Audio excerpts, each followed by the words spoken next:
Joined by Mr. Roger Federer. Now, normally we get you in here, we're going to ask you about your matches, but we're going to kind of let that slide right now. We just want to know what you had for lunch with the Queen of England. Well, what do we have? We had salmon and chicken and... Kentish strawberries and blackberries with Cornish clotted cream. It was fantastic. She chose to have cheese instead of the strawberry and cream. Can you let us in a little bit on the conversation? What you chatted about? We saw the little lineup of all the players, and you were the last one. You gave her the nice shook hands with her, and what was the chit chat? Well, that was the short part, really. Introduction by the chairman, Tim Phillips, and after that I was lucky enough to have lunch with her. So I was sitting right next to her, my wife next to me, Tim Henman next to her, Venus next to Tim Henman, and there was other Wimbledon champions from back in the day, Virginia Wade, and so forth. So it was a very nice lunch for us, and so we spent an hour together talking about London Olympics. She knew about my scores in some shape or form. Really? She knew I got a fright in the first round. She heard about the Isner match yesterday. She did? Yeah, she was very well aware of things, and she was very relaxed, really. It was a pleasure talking to her. Wow. You always seem so relaxed, no matter where you are, who you are. Was there, did any of you players show any kind of nervous meeting royalty?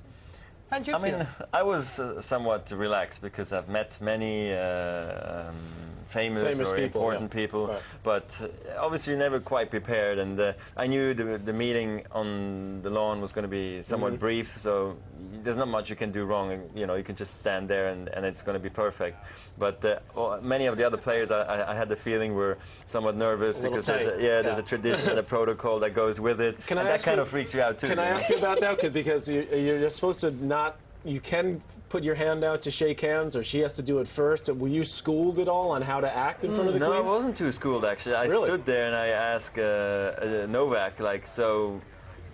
What do we do? What's the deal? Yeah. When you were asking him, shouldn't he have been asking you? Yeah, but I knew he was going to know, because he looked like he looked like he was ready to know all this kind of stuff. Okay. And he said, no, you bow, and then you do this, and I was like, okay. And, because I was last in line, so I had the easy part. I saw what everybody else was doing. I see. Okay. But you served in volley. You went after it. I don't know. I mean, I hope everything was correct and she's not upset with me. Well, let's ask you just quickly about your tennis, because if the Queen was interested and she knew what was going on, you had a big fright in the first round, a little bit of a fright in the second round, which you played on court 2 for the first time. Sorry, on court 1 for the first time in a few years. Yeah. Where do you feel your game is at the moment? Well, obviously the two matches were very different. The first match was played from the baseline. The second round was played only purely on serve and the return. Good thing in the second round now, I wasn't broken, so that's always a positive thing. You walk away with confidence. I definitely have to, got some work to do, but I don't think I'm playing all that bad. It's just a matter of the guy played really good in the first round, and I got caught behind and never could really relax and play freely. And only once when I was ahead in the score, I really was able to go after my shot. So I have to just start to do that earlier in the match. Next round, again, is very different to my second round match. It's going to be more like the first round. So it's going to be interesting to see how I'll get through this first week, and then we'll have the weekend off, and hopefully I can attack again on Monday. That work that you have to do, that you talk about, is that just that you try to do in the match, or will you work on a little bit on the practice court as well?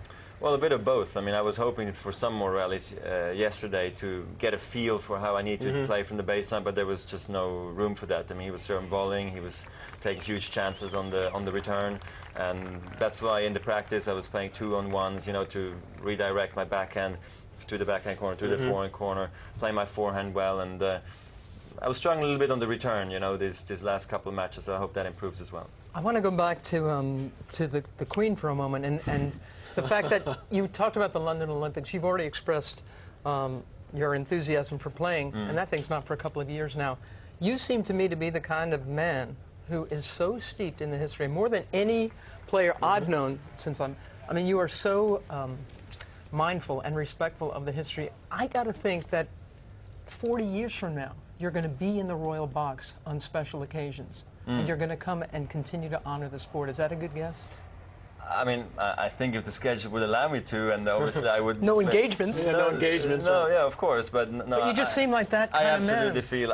I don't know. I don't think I could do what Bjorn Borg did and not come back for 25 years way. because I'm waiting for the day where maybe I'm not a player anymore and I can just come here as a member and enjoy the grounds and enjoy the sort of the club when it's not the tournament, but then also still be here maybe on big occasions like what Pete did last year, or obviously McEnroe, John, your brother, he works here, or Becker, he works here as well, as a commentator.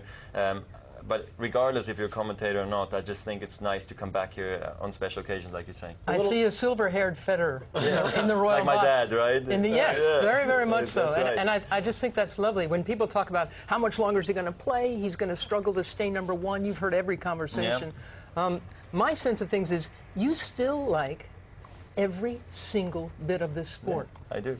Not just the majors, and you're willing to practice. You're willing to stay fit. Well, I think you need to practice extremely hard to stay at the top because, as we see, margins are very small, and like you say as well, it's not only the Grand Slams, it's smaller tournaments as well. The intimate atmosphere at smaller events can be also very nice and very relaxing at times, not always 250 players around plus thousands and thousands of fans. I like the change, and I quite need that to actually stay positive and motivated for the future. Before we let you go, Roger, because we know you have other engagements too, okay, like the Queen, but I got to get your quick thought on that Isner-Mahut match. You kept postponing your press conference Speaking of yesterday, history, right? I mean, can you believe what you saw? And we're going to continue to see that today. This was the court. This is the court. This is We the have a court. nice view. Yeah, you have the best spot. I mean, I walked on court at, I think it was 11-all in the fifth.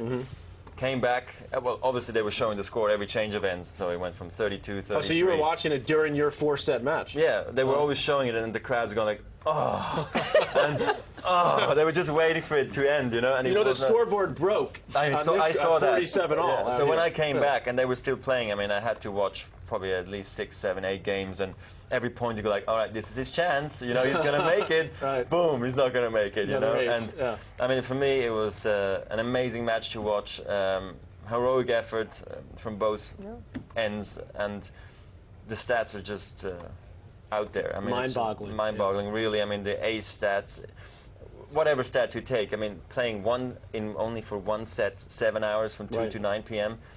It's crazy, and I respect him. I shook John's hand last night and said, I mean, this is unbelievable. I don't know what to say. I was speechless, really. I didn't know what to say, and I was looking for Mahut, but he was under the shower. And hopefully one day we can do something for the boys, because this is something very, very special for our game. Well, Roger, listen, thanks for stopping by. We appreciate it.